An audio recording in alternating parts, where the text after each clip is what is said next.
How did the first Carlophone recordings come about? I got a sampler in like '98, and I was just really excited to try to do stuff, but I didn't know what I was doing at all. And I was working on like a cassette 8-track, and really not the way to record that kind of music. I mean, it was just like I would just loop something for an hour, and I couldn't get anywhere with it. So it took like 2 years to get stuff together to the point where I was like, I think I can make songs. And it was all about working with software that made it happen. Because until I could like move things around and alter structures like that, I wasn't getting anywhere. So what's your process like when you're coming up with new Carlophone songs? Well, I'll listen to records specifically looking for cool music to sample, and I'll just collect it.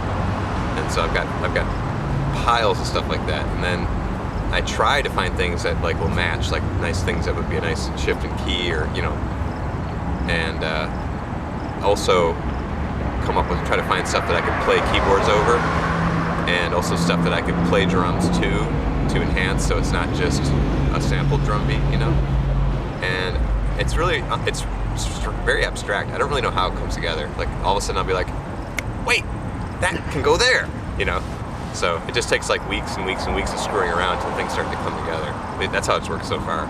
Like sometimes I'll come up with bass lines in my head, and I'll write things down, and I hope I can write to those in the future. Like, okay, I need stuff that will match that, like a preconceived idea musically. Mm-hmm. But I've also got songs. On the last record, there was a song that's almost all stuff I wrote.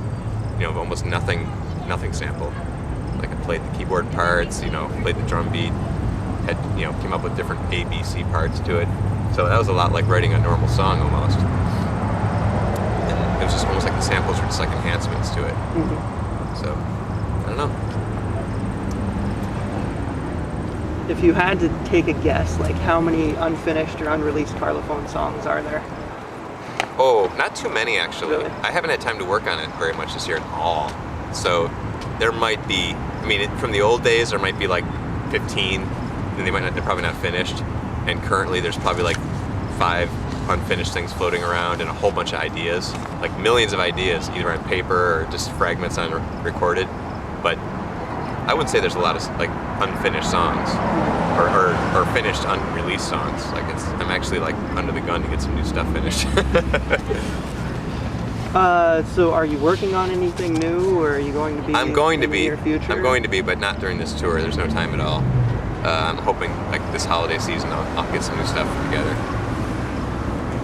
So what's your recording setup like now? Like what do you? I have a. How's it work? Well, basically I use my laptop, and I run Cubase SX as my recording software.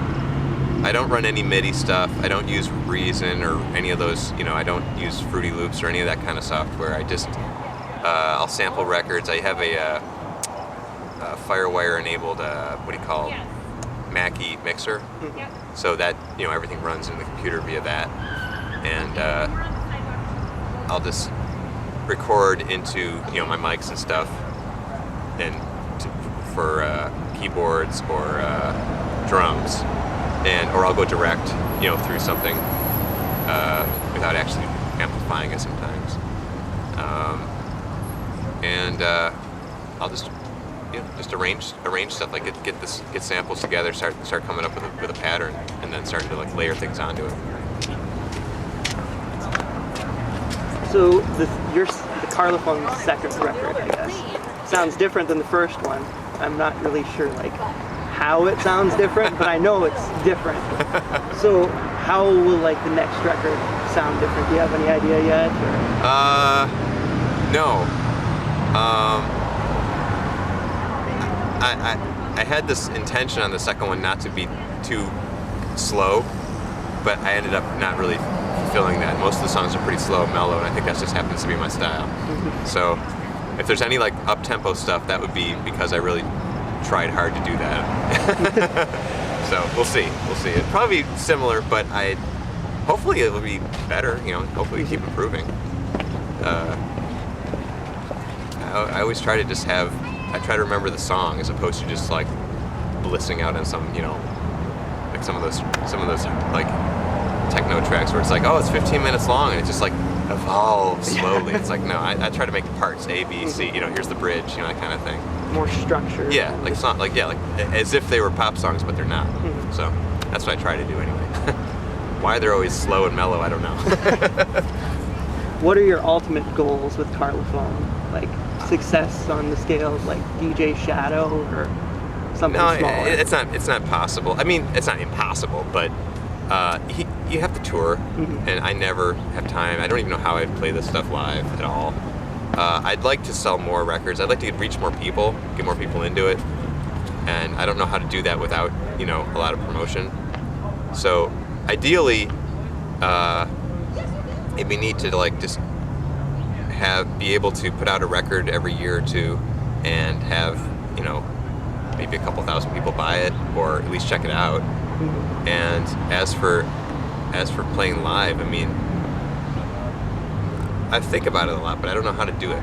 I've never been able to figure that out. So it'd be neat, but it's not like one of my big goals. Like, yeah, I'd love to do a show. Like, I mean, I'll do it if I figure a way out to do it. I mean, it'd be fun. But mostly I just want to keep making music, just recording and putting it out, and hopefully somebody will pick it up. So when was the last time you guys worked on Southern Fried Swing? Ooh. Well, there's no such. The first rule of Southern Fried Swing is there is no Southern Fried Swing. Of course. But the second rule is basically whenever there's. I don't really remember the last official. There's no official anything. It's like sometimes it's just like. I mean, even in Japan, we had my voice recorder and we were just passing it back and forth, freestyling, and it was really stupid. But as far as like setting up something where like here's the music in a laptop and let's make some stupid stuff over it, probably not this tour. I guess the last tour, a couple times in the last tour that happened, but it's been a long time. I mean, again, it just feels like there's never. Plus, it has to be spontaneous, and if things aren't, you can't force it. It doesn't work. So it very rarely comes together.